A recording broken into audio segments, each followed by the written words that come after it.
महाराष्ट्रातलं सगळ्यात मोठं बसस्थानक आहे.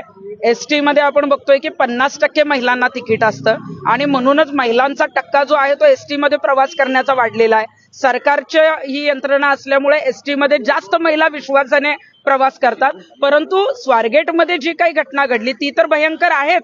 अशा पद्धतीनं वर्दळीच्या ठिकाणी पहाटेच्या सुमारास जो आहे तो एखादा व्यक्ती येतो आणि एखाद्या महिलेवर बलात्कार करतो, हे भयानक आहे एकदम. आणि त्याच्यानंतर जे आहे ते आरोपी 48 तास उलटून गेले तरी पोलिसांना सापडत नाही. पोलीस नेमकं काय करतायत? तातडीनं एफआयआर दाखल झालाय. तो इतक्या लांब तर गेला नसेल एफआयआर दाखल होऊपर्यंत, परंतु आताही सांगतायत की 21 पथकं जी आहेत ती नेमण्यात आली आहे, बक्षीस जाहीर करण्यात आले. ही वेळ पोलिसांवर येते कशाला? पोलिसांनी महिला सुरक्षा जी आहे, मला वाटतं की महिलांच्या अब्रूची लक्तरे जी आहे ती आता पुण्यामध्ये वेशीवर टाकण्यात आलेली आहेत. आज कॅब चालकाचं प्रकरण पण पुढे आलेलं आहे. तिथंही महिलेला जे आहे ती कॅबमधनं उडी घ्यायला लागलेली. अनेक प्रकरणं राज्यामध्ये होत आहेत. आणि एसटी डेपोची अवस्था बघा. इथे अनेक वर्ष जी आहे ते अडगळीत अनेक एसटी पडलेले आहेत. अनेक ठिकाणी आपण बघितलंय की घाणेरडं साहित्य तिथं मिळालेलं आहे.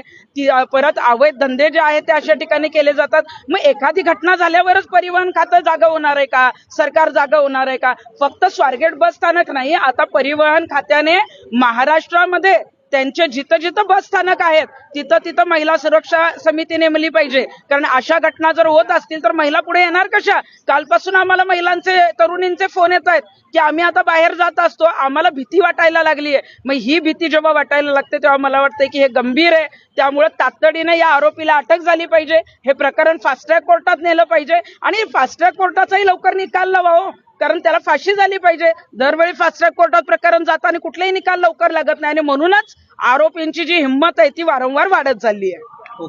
थँक्यू.